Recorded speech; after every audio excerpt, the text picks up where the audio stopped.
Imagine your body as a giant power plant control room filled with glowing dials and tiny switches. Every minute, those switches decide what to burn for energy. The food you just ate, the sugar stored in your liver, or the fat sitting on your hips and belly. And right now, as you're watching this, those switches are already set a very specific way. Most people think their body is always burning a bit of everything. It sounds reasonable. But here's the real twist. There is a very real, measurable window when your body quietly flips from burning your last meal to seriously tapping into stored body fat. Not in a vague, someday way. In an actual hour range you can point to on a clock. Here's a fact most people don't know. Most never reach that window at all. Why? Because from breakfast to snacks to late night bites, they keep hitting the food burning button over and over.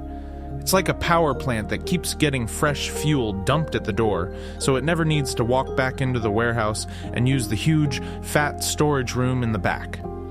So let's make this very real. Imagine you finish dinner at 8 p.m., pasta, bread, maybe dessert. You put the fork down, you're done. The question that will drive this entire episode is simple.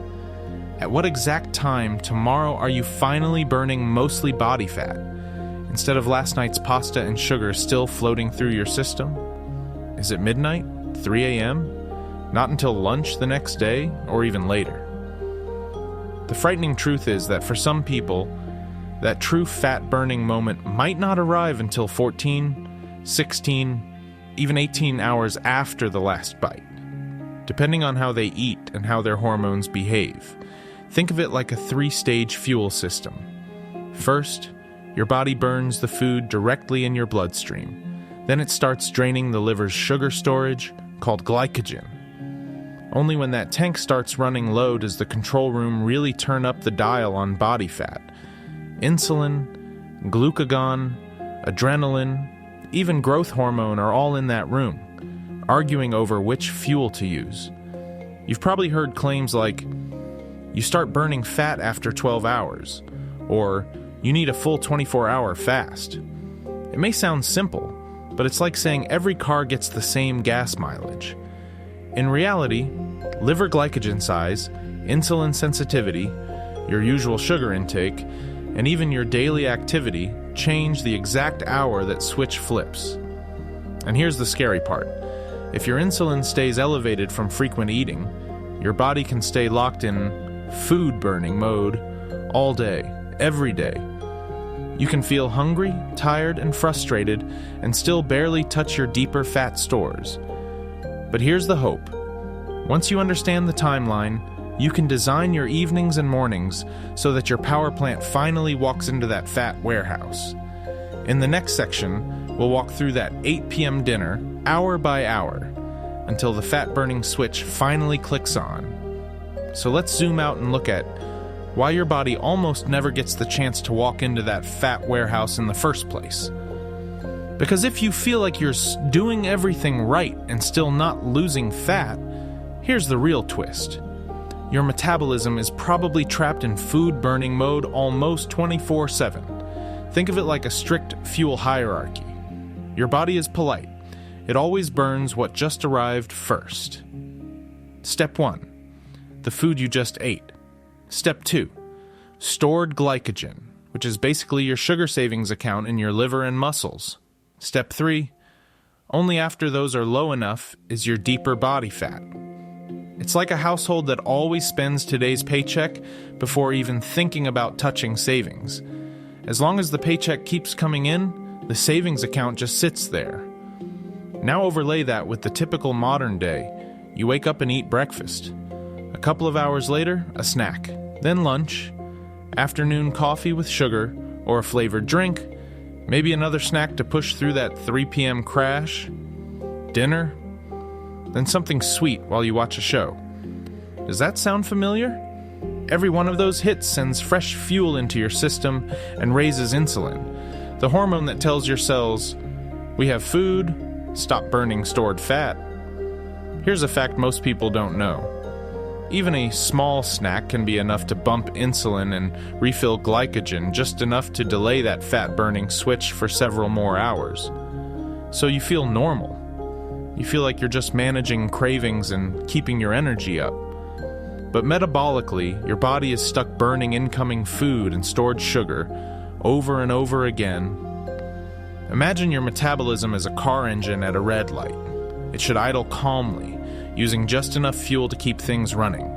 Constant grazing is like tapping the gas pedal every hour.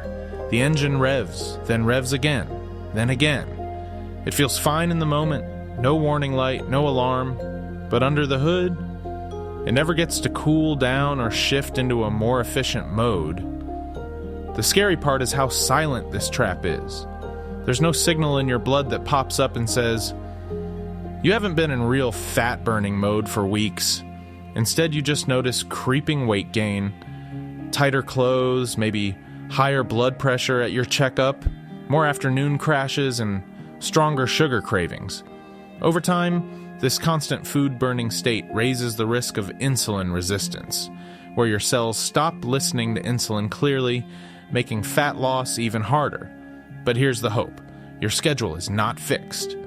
When you understand this fuel priority system, you can rearrange your meal timing so your body finally reaches that third step: stored fat.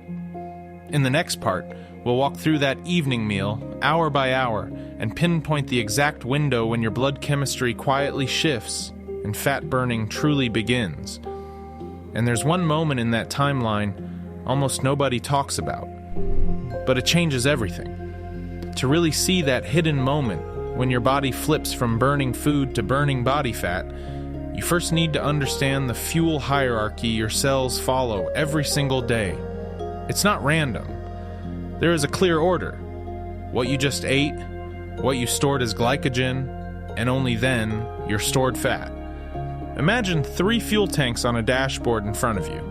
The first one is the meal tank. That's the sugar and fat from your last meal circulating in your blood.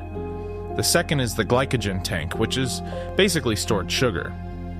Your liver alone holds about 80 to 120 grams of this glycogen, and its main job is to drip sugar into your blood to keep your brain and organs stable.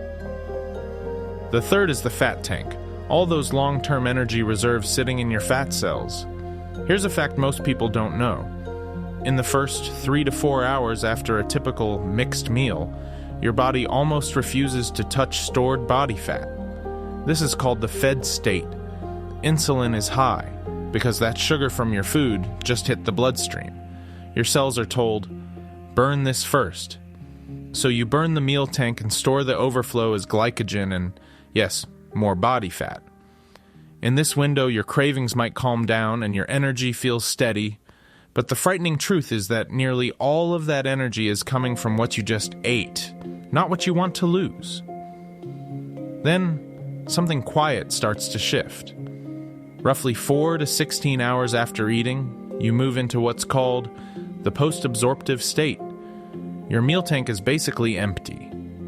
Insulin falls, glucagon rises, and your liver starts opening that glycogen tank, releasing sugar to keep your blood pressure and brain function stable. Think of it like a backup generator kicking on when the main power line goes down. Fat burning begins to creep up here, especially overnight. But glycogen is still a major player, particularly from the liver. Now we reach the phase everyone is secretly chasing. Around 16 to 48 hours without new intake, you enter the early fasting state. Liver glycogen gets low, sometimes close to empty. When that happens, your body is forced to ramp up fat oxidation and, later, ketone production. This is where the fat tank starts to dominate. But here's the hope. You don't need a multi-day fast to benefit. Even brushing the lower end of this zone with smart timing can dramatically increase how much fat you burn in a normal day. Here's the real twist. This whole process is influenced by hormones, activity, sleep, even how much sugar you usually eat. It's like a traffic system with dozens of lights, not a single on-off switch.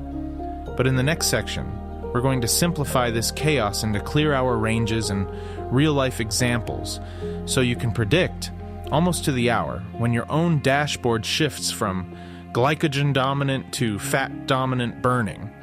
So let's make this real. Imagine your last meal is at 7 p.m., you're done by 7:30, maybe 8 p.m., and then you close the kitchen. No more calories. Now we're going to walk together through 9 p.m., midnight, 6 a.m., noon, and 7 p.m. the next day. And I'll show you exactly which fuel is really running the show at each point. From 7 to about 11 p.m., you're in the classic fed state. Think of it like rush hour traffic right after a big event. Glucose and fat from that meal are pouring into your blood. Insulin is high, and your cells are happily burning what you just ate. The scary part? Any extra energy your body doesn't need right now is being stored as glycogen in your liver and muscle, or tucked away as body fat. Fat loss is basically on pause here, even if you're already asleep and you feel like you're being good. Now move to 11 p.m. to about 3 a.m.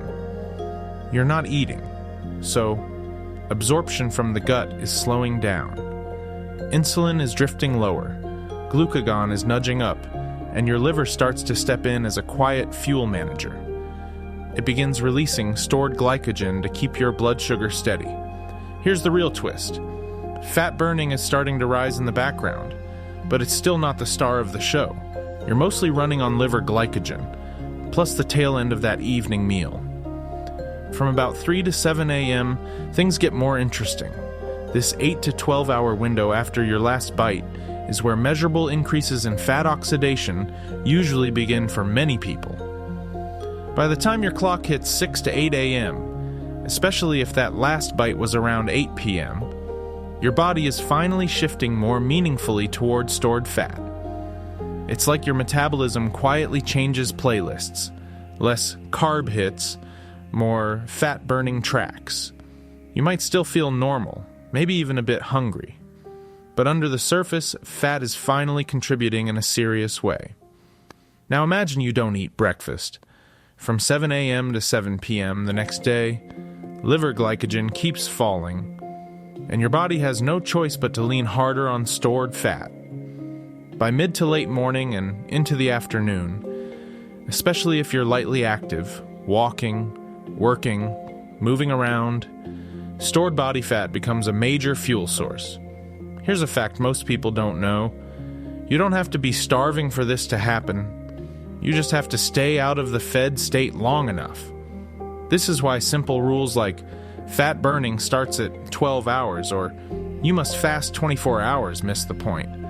Yes, fat oxidation usually ramps up around that 8-12 hour mark, but the exact timing depends on your usual sugar intake, how full your glycogen tank was, your activity, even your sleep. And here's the frightening truth. Two people can follow this exact same 7 p.m. cutoff and have completely different fat-burning timelines. In the next section, we'll put them side by side, and one of them might look a lot like you. So let's put real lives to this, because that same 7 p.m. cutoff, different fat-burning timeline isn't just theory. It's two completely different evenings playing out in two different bodies. Imagine character A. They start the day with a big, high-carb breakfast. Cereal, toast, maybe juice. Mid-morning, a granola bar. Lunch is a sandwich, chips, maybe something sweet after. Afternoon, slump hits, so they grab a sugary coffee. On the way home, a snack. Then a late, large, carb-heavy dinner at 9 p.m. And maybe something small in front of a screen. On the surface, it looks normal. But here's the real twist. Under the hood, their insulin stays elevated for hours after each hit of sugar and starch. Their liver glycogen tank gets filled early in the day and topped off again and again. By bedtime, their baseline insulin is still higher, their glycogen stores are stuffed, and their body has absolutely no reason to tap into stored fat. Now meet character B. They eat 2 or 3 solid meals, not 6 or 7 grazing moments. The meals are lower in sugar and starch, higher in protein and healthy fat. They don't constantly snack to chase cravings, and they stop eating by early evening, say 6 or 7 p.m. Their daily carb intake isn't zero, but it's controlled. For character B, insulin still rises after meals, but it comes back down instead of being pushed up all day. Their glycogen tank gets filled, then actually used between meals. Baseline insulin is lower, and the body is more willing to switch fuel sources when food isn't coming in. Think of it like a car that actually lets the gas gauge move instead of someone secretly topping it off every hour. Now watch the timelines. Character A goes to bed with a nearly full glycogen tank and elevated insulin. Through the first 8 hours of the night, most of their energy is still coming from stored sugar, not body fat. The scary part? Because they eat late and snack often, they might not significantly ramp up fat oxidation until 12-16 hours after that last bite, and by then, it's already time for breakfast again. Character B is different. They go to bed with a moderate glycogen tank and lower insulin. Around the 8 to 10 hour mark after dinner, fat oxidation quietly rises. Their overnight and early morning energy is more heavily fueled by stored fat, even though they're doing nothing but sleeping. Think of it like 2 fuel gauges at bedtime. Character A goes to sleep with a nearly full glycogen tank and a big "do not use savings" sign hanging over the fat tank. Character B goes to sleep with a comfortable, not stuffed glycogen tank and an "okay to withdraw" sign on their fat tank. So where do you fall on this spectrum? Are you closer to A, frequent snacking, late night eating, lots of sugar and refined carbs? Or closer to B, with clearer meal times and less sugar intake? Here's a fact most people don't know. This is why 2 people can follow the same fasting window and see totally different fat loss. But here's the hope.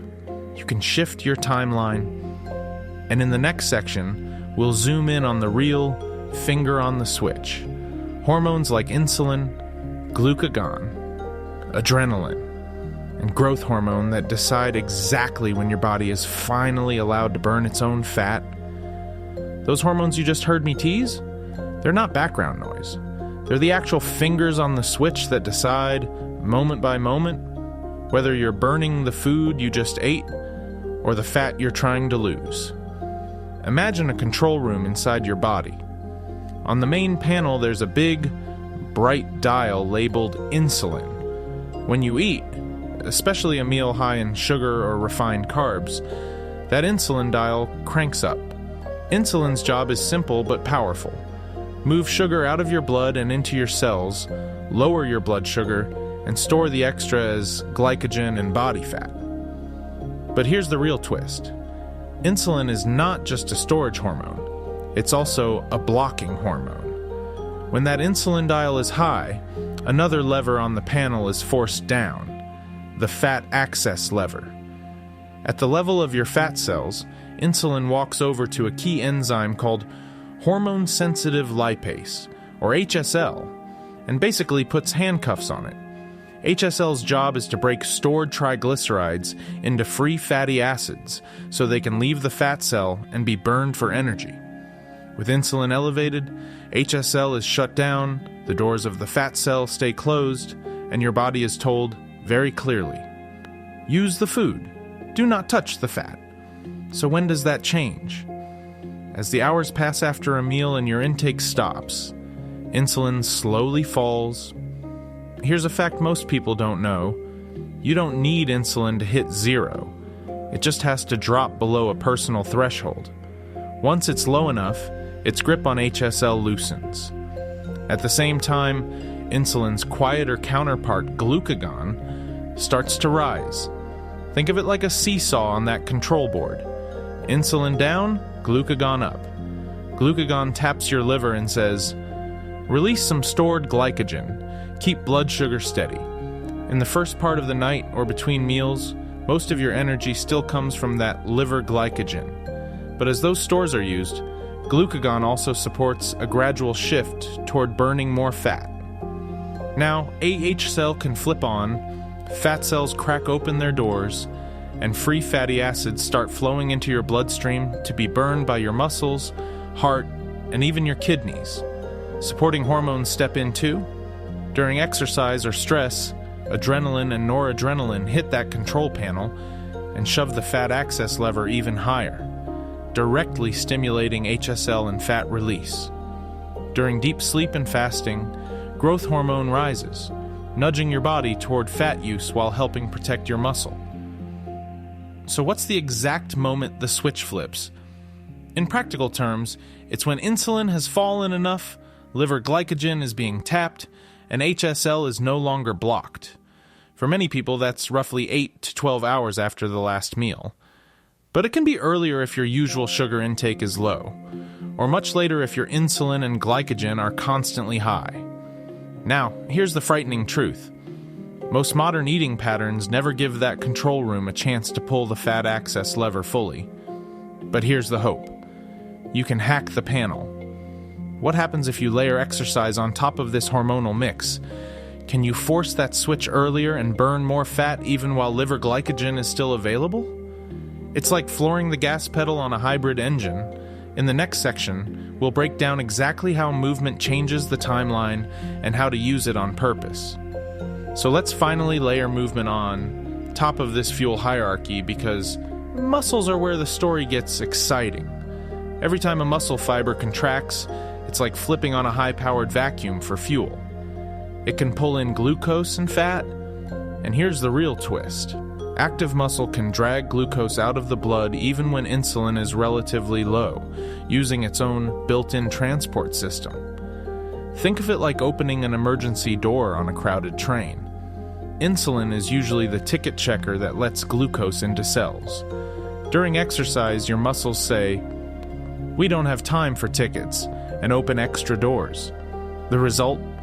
You lower blood sugar, you start draining glycogen inside the muscle, and you quietly set the stage for more fat burning in the hours after you stop moving. But what kind of movement actually shifts the balance toward fat? High-intensity exercise, sprints, heavy lifting, that all-out spin class, feels powerful, and it is. In the moment, though, your body leans hard on glycogen and glucose. It's like flooring a sports car. You burn through stored sugar first because it's fast and easy to ignite.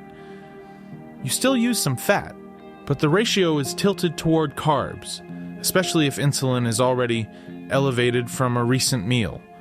Great for fitness, great for insulin sensitivity later, but not the purest fat-burning zone while you're doing it. Moderate intensity movement is different. A brisk walk, an easy bike ride, climbing stairs without gasping.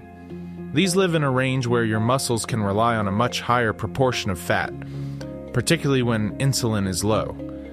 Imagine a hybrid engine that automatically prefers the slower, steadier fuel when you're cruising instead of racing.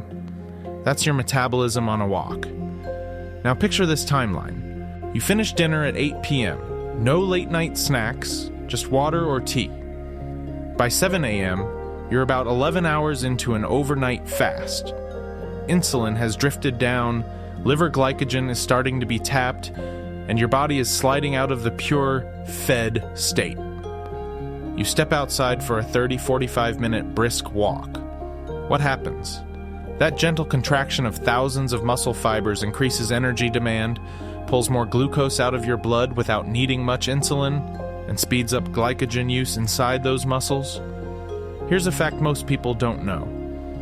In that lower insulin environment, your body is far more willing to ramp up fat oxidation to cover the gap. So that morning walk doesn't just burn calories. It can push you deeper into fat-burning territory, sooner than if you had stayed on the couch. You're not breaking the rules of the fuel hierarchy, you're changing the timing. Contrast that with an evening workout right after a big meal. You still get benefits: better insulin sensitivity, some glycogen use, long-term metabolic improvements. But in that session, your body is under the hormonal spell of higher insulin.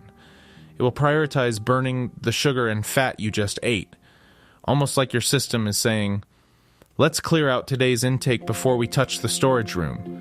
You may sweat more, feel more exhausted, and assume you torched body fat. But the frightening truth is that sensation is not a reliable indicator of which fuel you actually used. This is where people get confused. You finish a workout starving, maybe lightheaded, and you think, I must have burned tons of fat. Not necessarily. You may have mainly burned glycogen in the last meal, especially if insulin was high going in. What really matters is the 24-hour picture. How often insulin stayed low, how much glycogen you depleted, and whether your total intake matched or exceeded your energy use. But here's the hope.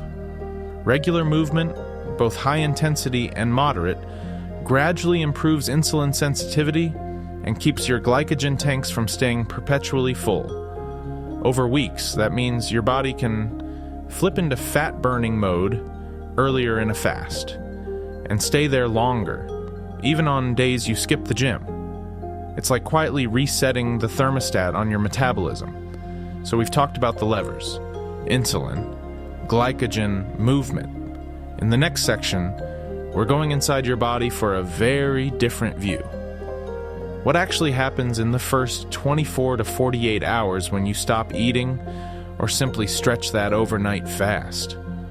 Why does your brain start complaining long before your fat cells feel any pressure at all?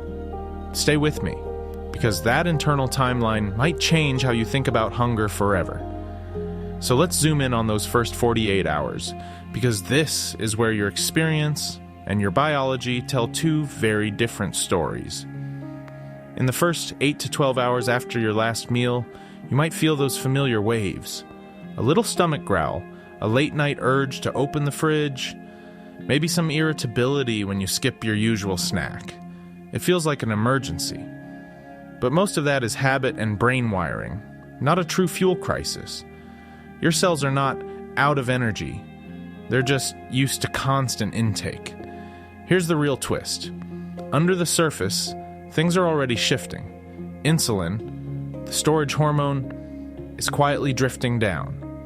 Glucagon, its opposite number, is rising. Your liver starts dipping into its glycogen, the stored form of sugar, to keep your blood sugar steady. As insulin loses its grip, an enzyme in your fat cells called hormone-sensitive lipase is less blocked, and those cells begin releasing more fatty acids into the bloodstream. Fat oxidation is starting to ramp up, even while you're just feeling snacky. Think of it like a hybrid car.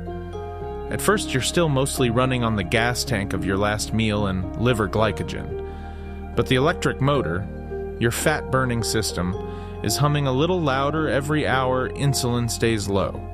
You don't see this. You only notice the mental chatter. You always eat at this time. Shouldn't you eat now? Move into the 12 to 24-hour window, and something interesting happens for many people. Hunger isn't a straight line. It comes in waves. You feel a surge around your normal meal time, then it fades. Some people even report a strange calm or mental clarity once they get past that expected eating window. That's not magic. That's more stable blood sugar, more fat being used for energy, and the first trickle of ketones showing up as an extra backup fuel for your brain. But here's a fact most people don't know. The transition can feel rougher if you're used to constant high-carb intake. Headaches, mood swings, and fatigue in this period are common. It's like your internal engine is coughing as it relearns how to burn fat instead of non-stop sugar infusions.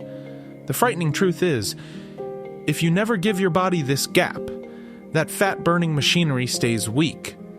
But here's the hope.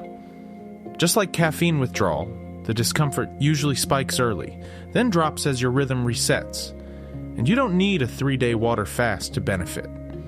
Even stretching dinner to 7 p.m. and breakfast to 7, 8, or 9 a.m., a 12 to 14-hour window gives you meaningful extra time in higher fat-burning mode, especially if your meals aren't pure sugar. Pattern interrupt for your imagination. Picture your fat cells as tiny storage warehouses with doors locked by insulin. As insulin falls, those doors crack open, and little fuel trucks of fatty acids roll out into your blood, heading to your muscles and organs. No drama, no panic, just a quiet shift in function.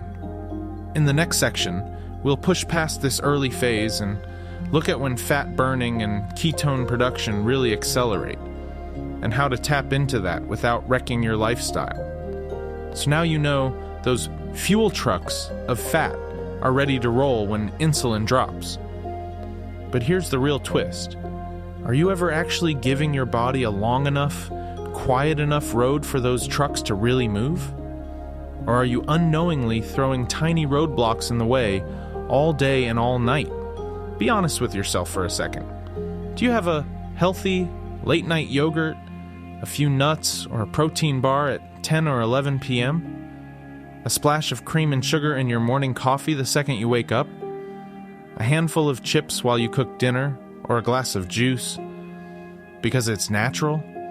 Each of those feels small, but metabolically, they're not. Here's a fact most people don't know.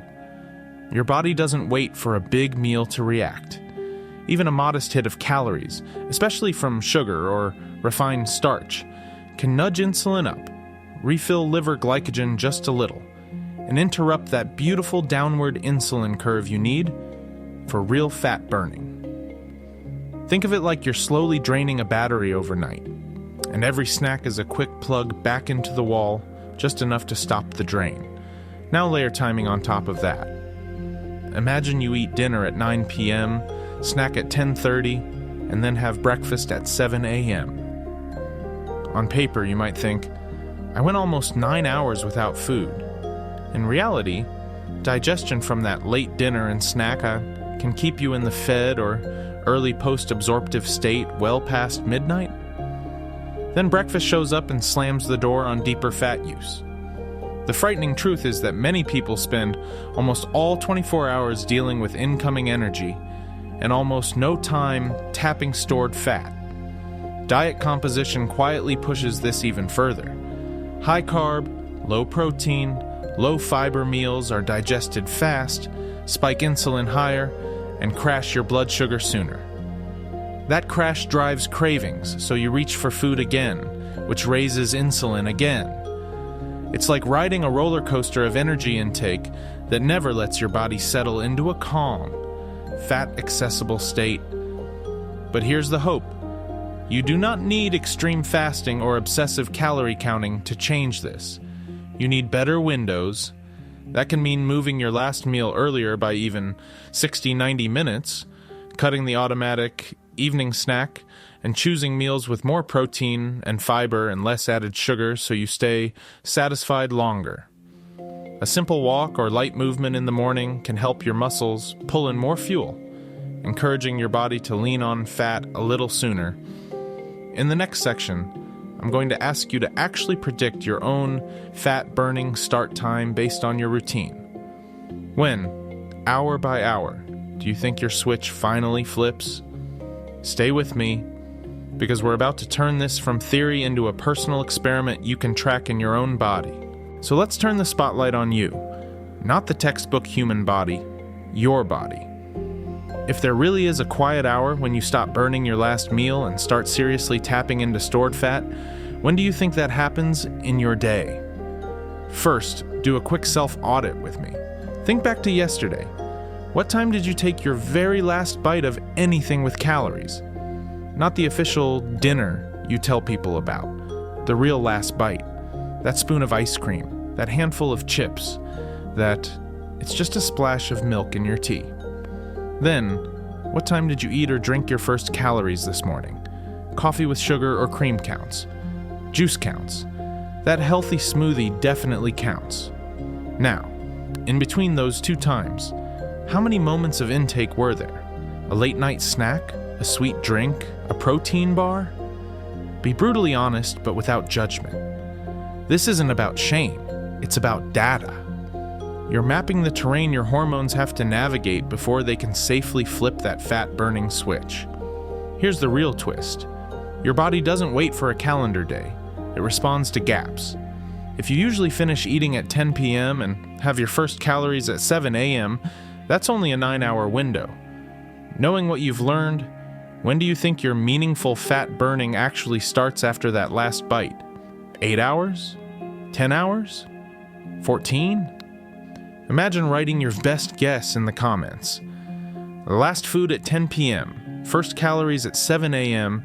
I'm guessing my fat burning only really starts around 6 a.m. I want you to post your routine and your guess. Why?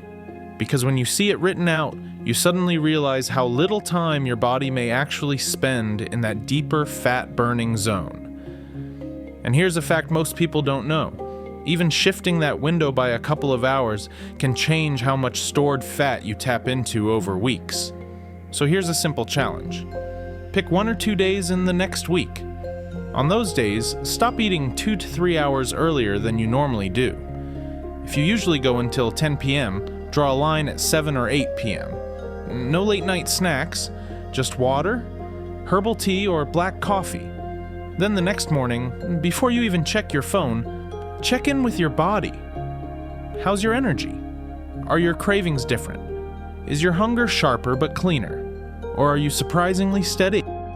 Think of it like giving your metabolism a longer runway to lift off into fat-burning mode. It's like asking your body, what happens if I finally give you enough quiet time between meals to finish the sugar, drain the glycogen, and really start using stored fuel? Scroll the comments, and you'll see something powerful. People with almost identical diets, but completely different timelines, different guesses, different results. The scary part is how many of us unintentionally eat in a way that almost never lets that switch stay on for long. But here's the hope. The exact moment your body transitions isn't random.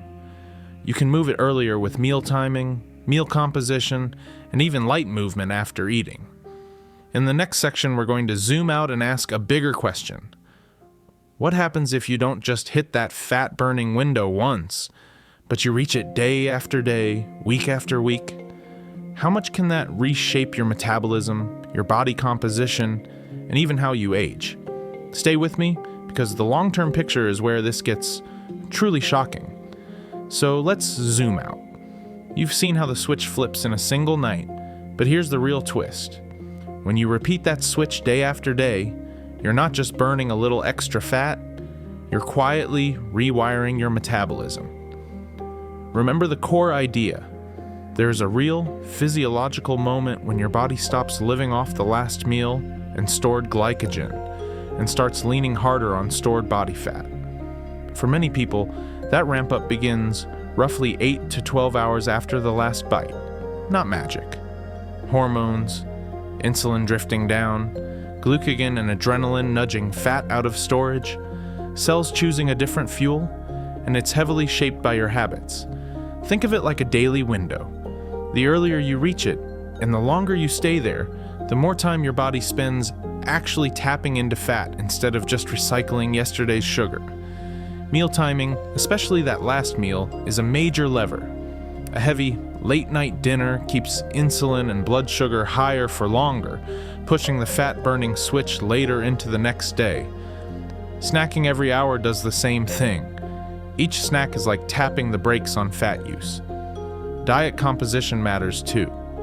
A lower evening carb load, more protein, more fiber, and even a simple 10 to 20 minute morning walk before breakfast can all shift the curve. Here's a fact most people don't know. Regular movement and slightly lower carb intake can reduce glycogen stores just enough that your body reaches fat-burning mode sooner without starving yourself. It may feel small, but over weeks, that earlier switch adds up to hours and hours of extra fat use. Now, what about the uncomfortable part? Those hunger waves, the mild irritability, the sudden cravings when you stretch the time between meals. It feels like an emergency. The frightening truth is, for most people, it isn't. It's your body negotiating a fuel change. Your brain is used to quick sugar hits. When they don't arrive on schedule, it complains. But here's the hope. Adaptation comes surprisingly fast. Often within 7 to 14 days, those sharp dips smooth out, your energy feels steadier, and your cravings lose their grip. Imagine giving your body even 2 extra hours in that fat-burning state every day. Not a heroic fast.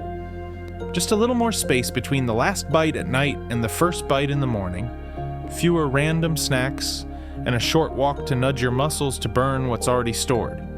Over weeks and months, that can translate into visible fat loss, better metabolic flexibility, and a body that can switch between fuels instead of being chained to constant intake.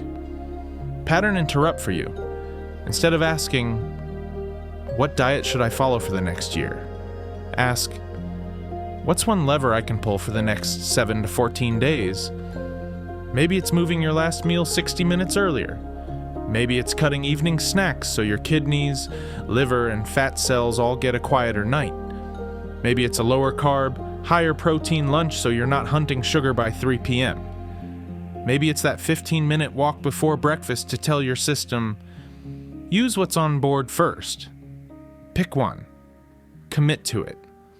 Watch your hunger, your energy, your sleep, even your blood pressure if you track it. You're running a real-time experiment on your own metabolism. And remember this, your body is not broken. It's following rules. When you understand when the switch flips and how to help it flip sooner, you're no longer guessing. You're using biology as a lever for fat loss, not fighting against it. If this clarified the science for you, tap like so more people see it. Subscribe for deeper dives into how your body really works, from fat burning to sugar to long-term disease risk. And share this with someone who feels stuck and has never been told that the timing of their fat-burning switch might be the missing piece.